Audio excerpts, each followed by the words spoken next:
اب چولہا گرم ہو گیا ہے۔ پھر آپ نے زمین سے ایک مٹھی مٹی لے کر دشمن کی طرف پھینکتے ہوئے فرمایا چہرے بگڑ جائیں۔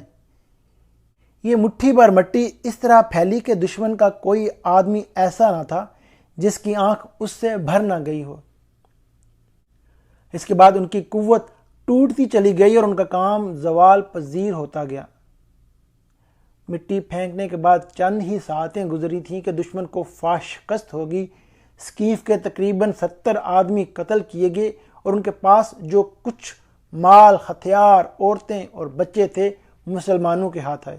یہی وہ تغیر ہے جس کی طرف اللہ سبحانہ تعالیٰ نے اپنے اس قول میں ارشاد فرمایا ہے، اور اللہ نے حنین کے دن تمہاری مدد کی جب تمہیں تمہارے کثرت نے غرور میں ڈال دیا تھا، بس وہ تمہارے کچھ کام نہ آئی اور زمین کشادگی کے باوجود تم پر تنگ ہو گئی۔ پھر تم لوگ پیٹھ پھیر کر بھاگے، پھر اللہ نے اپنے رسول اور مومنین پر اپنی سکینت نازل کی اور ایسا لشکر نازل کیا جسے تم نے نہیں دیکھا، اور کفر کرنے والوں کو سزا دی، اور یہی کافروں کا بدلہ ہے۔ شکست کھانے کے بعد دشمن کے ایک گروہ نے طائف کا رخ کیا، ایک نخلا کی طرف بھاگا اور ایک نے طاؤس کی راہ لی۔ رسول اللہ صلی اللہ علیہ وآلہ وسلم نے ابو عامر اشعری کی سرگردگی میں تعاقب کرنے والوں کی ایک جماعت اوتاس کی طرف روانہ کی۔ فریقین میں تھوڑی سی جھڑپ ہوئی اور اس کے بعد مشرکین باغ کھڑے ہوئے۔ البتہ اسی جھڑپ میں اس دستے کے کمانڈر ابو عامر اشعری رضی اللہ تعالیٰ عنہ شہید ہو گئے۔ مسلمان شہ سواروں کی ایک دوسری جماعت نے نخلا کی طرف پسپا ہونے والے مشرکین کا تعاقب کیا اور درید بن سمہ کو جا پکڑا، جسے ربیہ بن رفیع نے قتل کر دیا۔ شکست خوردہ مشرکین کے تیسرے اور سب سے بڑے گروہ کے تعاقب میں، جس نے طائف کی طرف راہ لی تھی، خود رسول اللہ صلی اللہ علیہ وآلہ وسلم نے مال غنیمت جمع فرمانے کے بعد روانہ ہوئے۔ مال غنیمت یہ تھا: قیدی 6000، اونٹ 24000، بکری 40000 سے زیادہ، چاندی 4000، اوقیہ یعنی 1,08,000 درہم، جس کی مقدار 6 کوئنٹل سے کچھ ہی کلو کم ہوتی ہے۔ رسول اللہ صلی اللہ علیہ وآلہ وسلم نے ان سب کو جمع کرنے کا حکم دیا، پھر اسے جرانہ میں روک کر حضرت مسعود بن عمر غفاری کی نگرانی میں دے دیا، اور جب تک غزوہ طائف سے فارغ نہ ہو گئے اسے تقسیم نہ فرمایا۔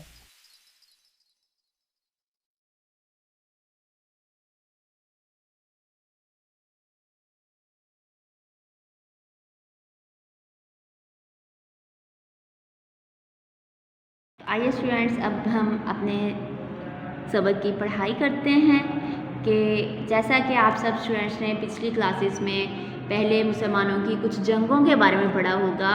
کیا آپ کو یاد ہے اس میں سے کسی بھی جنگ کے بارے میں آپ کو یاد ہو جو آپ نے پہلے پچھلی کلاسز میں پڑھی ہوں؟ جیسا کہ غزوہ بدر کے بارے میں آپ کو پتہ ہوگا، غزوہ احد کے بارے میں آپ نے پڑھا ہے۔ تو آج بھی ہم مسلمانوں اور کافروں کے درمیان بہت سی جنگیں ہوئی ہیں، اور غزوہ اس کو کہا جاتا ہے وہ جنگ جس میں ہمارے پیارے نبی صلی اللہ علیہ وآلہ وسلم نے خود شرکت فرمائی ہو۔ تو مسلمانوں کی یہ بہت مشہور جنگیں ہیں جن سے ہمیں بہت کچھ سیکھنے کو ملتا ہے، اور جس میں کچھ اکثر جنگ ان غزوات میں مسلمانوں کو فتح حاصل ہوئی ہے اور اسلام کا نام روشن ہوا ہے۔ تو اس کے بعد آج ہم پڑھیں گے غزوہ حنین۔ تو غزوہ حنین، اس کا یہ نام کیوں رکھا گیا ہے؟ تو حنین کیا ہے؟ حنین مکہ مکرمہ اور طائف کے درمیان ایک وادی کا نام ہے۔ تو فتح مکہ کے بعد اس مقام پر مسلمانوں اور بنو ثقیف اور بنو حوازن کے قبیلوں میں جنگ ہوئی۔ اس مقام کی نسبت سے اس جنگ کو غزوہ حنین کہتے ہیں۔ یعنی اس جنگ کا نام حنین غزوہ جنگ کیوں رکھا گیا؟ کیونکہ حنین ایک وادی کا نام ہے جس میں کس کے درمیان یہ جنگ ہوئی تھی؟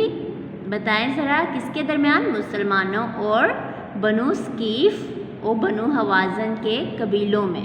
یعنی یہ بنو ثقیف اور بنو حوازن کے قبیلوں اور مسلمانوں کے درمیان جنگ ہوئی تھی۔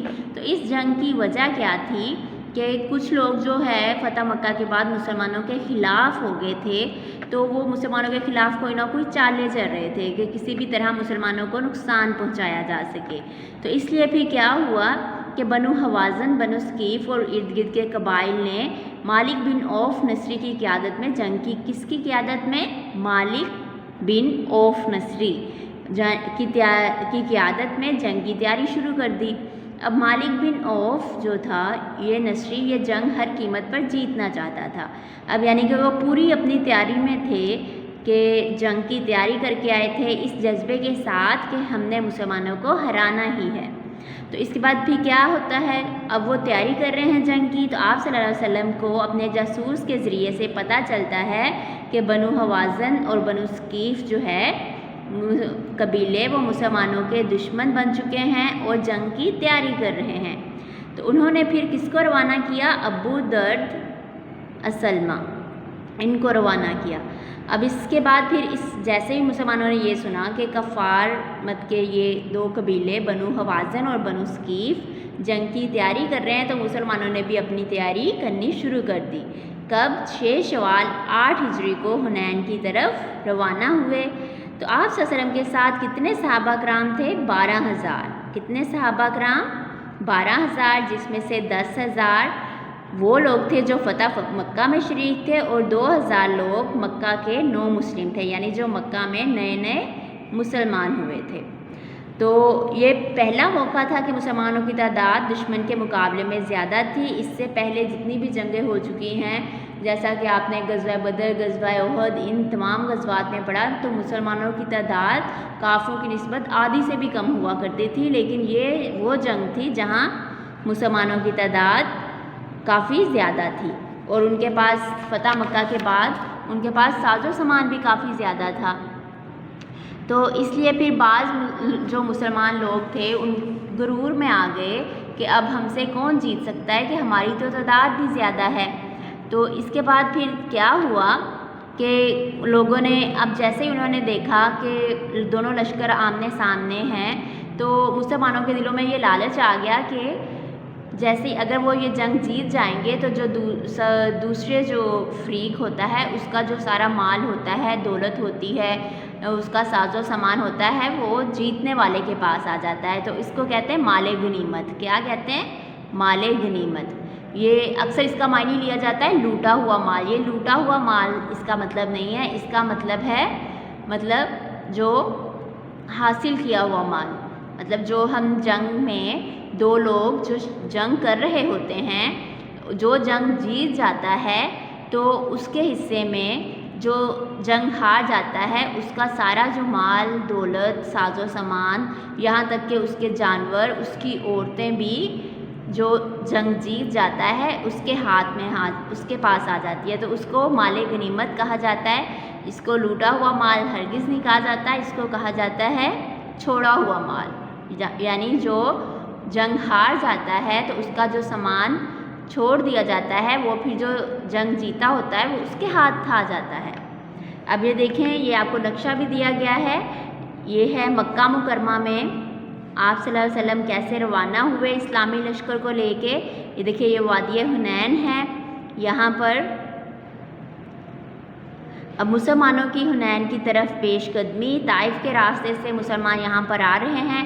اب مسلمانوں نے حوازن کا تعاقب کیا، یعنی جو حوازن قبیلے کے لوگ تھے ان کا پیچھا کیا، تو یہاں پر وادی حنین میں پہنچ گئے۔ یہاں پر ان دونوں کے درمیان لڑائی ہوئی اور پھر یہ دیکھیں بنو ثقیف کی طائف کی طرف واپسی اور پھر مال غنیمت کی منتقلی، مطلب وہ سارا جو مال غنیمت یعنی جو جنگ میں حاصل کیا گیا اس کو اکٹھا کیا گیا کون سے مقام پر؟ جارانہ۔ اب مسلمانوں پر کیسے حملہ ہوا؟ اسلامی لشکر 10 شوال کو حنین کی وادی میں پہنچا۔ مالک بن عوف پہلے ہی اپنے لشکر سمیت وادی حنین میں آ چکا تھا۔ اب دونوں کے درمیان کیسے لڑائی ہوتی ہے؟ مسلمان دشمن کی موجودگی سے بالکل بے خبر تھے۔ نبی اکرم صلی اللہ علیہ وسلم نے سحر کے وقت اسلامی لشکر کو اور جنڈوں میں تقسیم کیے۔ اسلامی لشکر کی قیادت حضرت خالد بن ولید رضی اللہ تعالیٰ عنہ کر رہے تھے۔ جو ہی لشکر وادی میں داخل ہوا، تیر اندازوں نے حملہ کر دیا، یعنی بالکل اچانک حملہ کیا گیا۔ اس اچانک حملے سے مسلمان سنبھل نہ سکے اور بھگدڑ مچ گئی۔ مسلمان منتشر ہو گئے، یعنی الگ الگ ہو گئے، یہاں تک کہ آپ صلی اللہ علیہ وسلم کے ارد گرد بہت تھوڑے مسلمان رہ گئے۔ تو حضرت محمد صلی اللہ علیہ وسلم کی ثابت قدمی، اب یہ جیسا کہ پہلے ہی کہا گیا کہ کچھ مسلمان جو تھے اپنی تعداد زیادہ ہونے کی وجہ سے تکبر میں آ چکے تھے کہ ہم نے تو جنگ جیت ہی جانی ہے، تو جب یہ سوچ بھی انسان کو لے ڈوبتی ہے، یعنی جو زیادہ خود اعتمادی جو ہے وہ بھی انسان کو لے ڈوبتی ہے۔ اس سے ہمیں یہ سبق ملتا ہے، کیونکہ مسلمانوں کے دلوں میں لالچ آ گیا تھا یہ دیکھ کے کہ جیسے ہی وہ جیتیں گے تو ان کے حصے میں مال غنیمت آ جائے گا، یعنی جو ہارے وہ بنو حوازن اور بنو ثقیف کے قبیلے کا جو خزانہ ہوگا وہ ان کے ہاتھ میں آ جائے گا۔ تو یہ لالچ اور یہ تکبر مسلمانوں کو لے ڈوبا۔ تو اس نازک ترین مرحلے پر نبی اکرم صلی اللہ علیہ وسلم نے عظیم بہادری اور شجاعت کا ثبوت دیا، اور شدید بغدر کے باوجود آپ کا رخ کفار کی طرف تھا، اور آپ صلی اللہ علیہ وسلم فرما رہے تھے میں نبی ہوں، یہ جھوٹ نہیں، میں عبد المطلب کا بیٹا ہوں۔ نبی اکرم صلی اللہ علیہ وسلم کے حکم پر حضرت عباس رضی اللہ تعالیٰ عنہ نے مسلمانوں کو پکارا۔ مہاجرین اور انصار نے ان پکار کو سنا تو سب مسلمان پلٹے اور ایک مرکز پر جمع ہو گئے۔ پھر مسلمان اس جوش سے لڑے کہ جنگ کا رخ ہی بدل کر رکھ دیا۔ اس دوران میں نبی اکرم صلی اللہ علیہ وسلم نے ایک مٹھی بھر مٹی لے کر دشمن کی طرف پھینکتے ہوئے فرمایا شاہت الوجوہ، چہرے بگڑ جائیں۔ یہ مٹھی بھر مٹی اس طرح پھیلی کہ دشمن کا کوئی فرد ایسا نہ تھا جس کی آنکھ اس سے بھر نہ گئی ہو۔ اس کے بعد ان کی قوت ٹوٹتی چلی گئی اور مسلمانوں کو فتح نصیب ہوئی۔ یعنی پہلے ایک بار جب اچانک حملہ ہوا تو یہ لگ رہا تھا کہ مسلمان ہار جائیں گے، کیونکہ مسلمان ادھر ادھر بکھر چکے تھے، لیکن آپ صلی اللہ علیہ وسلم کی ثابت قدمی کی وجہ سے، آپ صلی اللہ علیہ وسلم کے ڈٹے رہنے کی وجہ سے مسلمان یہ جنگ جیت گئے۔ اب قرآن مجید میں غزوہ حنین کا ذکر کیا گیا ہے۔ غزوہ حنین کے بارے میں ایک آیت ہے، تو یہ ان آیات میں ذکر کیا گیا ہے، سورۃ التوبہ کی آیت ہے، اور اللہ نے حنین کے دن تمہاری مدد کی جب تمہیں تمہاری کثرت نے غرور میں ڈال دیا تھا۔ یعنی مسلمان یہ سوچنے لگے تھے کہ ہماری تو تعداد زیادہ ہے اور ہم نے جیت جانا ہے، بس وہ تمہارے کچھ کام نہ آئی اور زمین کشادگی کے باوجود تم پر تنگ ہو گئی۔ حالانکہ زمین کھلی تھی، وسیع تھی، لیکن تم پر تنگ ہو گئی، یعنی تم بکھرنے لگے، تم گھبرا گئے، پھر تم لوگ پیٹھ پھیر کر بھاگے۔ اب جو اس میں سے کچھ مسلمان تھے جیسے ہی اچانک حملہ ہوا ادھر ادھر بکھر گئے، انہوں نے اپنی جگہ کو چھوڑ دیا اور وہ ہمت چھوڑ کر وہاں سے بھاگنے لگے، فرار ہونے لگے۔ پھر اللہ نے اپنے رسول اور مومنین پر تسکین نازل کی، یعنی پھر اللہ تعالیٰ کی طرف سے یہ مدد نازل ہوئی اور ایسا لشکر نازل کیا جسے تم نے نہیں دیکھا، اور کفر کرنے والوں کو سزا دی، اور یہی کافروں کا بدلہ ہے۔ یعنی غزوہ حنین میں اللہ تعالیٰ نے اس بات کا ثبوت دیا ہے کہ اللہ تعالیٰ نے آسمان کی طرف سے، یعنی اللہ تعالیٰ جو چاہے وہ کر سکتا ہے۔ اب کیسے ہارتے ہوئے جو مسلمان تھے ادھر ادھر وہ بکھر چکے تھے، وہ ہارنے والے تھے، تو اللہ تعالیٰ نے کیسے ایسا لشکر نازل کیا جسے انسانوں نے نہیں دیکھا، لیکن وہ کافروں کے ساتھ لڑے، تو جس سے مسلمانوں کو فتح نصیب ہوئی۔ یعنی اللہ تعالیٰ جو چاہے کر سکتا ہے، اسی کے اختیار میں ہے۔ اب دیکھیں کیسے مسلمان ہار رہے تھے تو اللہ تعالیٰ نے ان کی ہار کو جیت میں بدل دیا۔ یعنی اس بات سے ہمیں یہ ثبوت ملتا ہے کہ اللہ تعالیٰ کچھ بھی کر سکتا ہے، یعنی سب کچھ اسی کے ہاتھ میں ہے۔ تو کیا آپ جانتے ہیں حنین کے میدان میں نبی اکرم صلی اللہ علیہ وسلم کے ساتھ ثابت قدم رہنے والے صحابہ میں سے چند نام یہ ہیں، یعنی جنہوں نے اپنا راستہ، اپنا مقصد نہیں چھوڑا، پیٹھ پھیر کر پیچھے نہیں بھاگے۔ وہ کون سے تھے صحابہ؟ حضرت ابو بکر رضی اللہ تعالیٰ عنہ، حضرت عمر فاروق، حضرت علی رضی اللہ تعالیٰ عنہ، حضرت عباس، حضرت ابو سفیان، حضرت فضل۔ دیکھیے اب حضرت ابو سفیان وہی جنہوں نے فتح مکہ میں اسلام قبول کیا تھا، اب وہ کیسے آپ صلی اللہ علیہ وسلم کے ساتھ کھڑے تھے۔ حضرت فضل بن عباس، یہ آپ صلی اللہ علیہ وسلم کے چچا کا بیٹا حضرت فضل بن عباس، حضرت ربیہ، حضرت اسامہ، حضرت عبداللہ بن زبیر رضی اللہ تعالیٰ عنہ۔ تو یہ وہ صحابہ کرام ہیں جنہوں نے آپ صلی اللہ علیہ وسلم کے ساتھ کھڑے رہے اور ادھر ادھر منتشر نہیں ہوئے۔ تو اب ہم اس کے نتائج و اثرات آپ سب نے خود پڑھ لینے ہیں کہ اس کا کیا فائدہ ہوا، کہ اس سے کیا تبدیلی آئی اور کیسے مطلب اس جنگ سے پہلے اور اس جنگ کے بعد مسلمانوں کو کیا فائدہ ملا، کتنا فائدہ ملا اور کیا تبدیلی آئی، اور اس کے نتائج کیا ہے، یہ آپ سب نے خود دھیان سے پڑھنے ہیں۔ اور آپ کو اس غزوہ حنین سے کون سا سبق ملتا ہے کہ ہم نے کسی بھی حالت میں اپنے آپ پر تکبر اور غرور نہیں کرنا، اور نہ ہی اور سب کچھ اور جو کچھ بھی اس دنیا میں ہو رہا ہے وہ اللہ تعالیٰ ہی کے حکم سے ہو رہا ہے۔ اللہ تعالیٰ چاہے تو کچھ بھی کر سکتا ہے، تو سارا جو اختیار ہے وہ اللہ تعالیٰ کے ہاتھ میں ہے، اور اگر ہم دلی طور پر اللہ تعالیٰ سے کچھ بھی مانگے تو اللہ تعالیٰ ہماری مدد فرماتا ہے۔ تو ہمارا اس بات پہ یقین بنتا ہے، اس غزوہ حنین کو دیکھ کے ہمیں یہ ثبوت ملتا ہے کہ اللہ تعالیٰ اگر ہماری مدد کرنا چاہے تو وہ کر سکتا ہے، لیکن اس کے لیے ہمیں اچھے طریقے سے مانگنے کی ضرورت ہے اور اللہ تعالیٰ کو راضی کرنے کی ضرورت ہے۔ تو اب ہم اس کے یہ MCQs کریں گے۔ بنو حوازن، بنو ثقیف اور ارد گرد کے قبائل نے جنگ کی تیاری شروع کر دی مالک بن عوف نصری کی قیادت میں۔ نبی اکرم صلی اللہ علیہ وسلم حنین کی طرف روانہ ہوئے 6 شوال کو۔ اسلامی لشکر کی تعداد کتنی تھی؟ 12,000۔ اسلامی لشکر حنین کی وادی میں پہنچا 10 شوال کو۔ قرآن مجید میں غزوہ حنین کا ذکر ہے کون سی صورت میں؟ سورۃ التوبہ میں۔ اس کے بعد یہ آپ کی چھوٹی سی تحقیق ہے، آپ نے قرآن پاک، آپ کے پاس ترجمے والا قرآن پاک ہوگا، یا آپ یہ نیٹ، جیسا کہ آپ کے گھر میں سب کے گھر میں نیٹ ہے تو وہاں سے آپ یہ سرچ کر سکتے ہیں کہ وہ کون سے غزوے کا یعنی کون سی جنگ کا ذکر سورۃ الانفال میں آیا ہے۔ یہ سورۃ الانفال آپ کے قرآن پاک کے شاید 9ویں یا 10ویں اتنے پارے میں ہیں، تو آپ نے اس غزوے کا نام تلاش کر کے یہاں پر اس جنگ کا نام لکھنا ہے۔ تو میں امید کرتی ہوں اسٹوڈنٹس کہ آپ کو اس جنگ کے بارے میں، ہماری اسلامی تاریخ کا ایک اہم واقعہ ہے یہ، ہماری اسلامی غزوات کے بارے میں پڑھنا، اس کا علم حاصل کرنا، یہ آگے آپ کی جو ہائر کلاسز ہیں وہاں تک بھی آپ کے کام آئے گا۔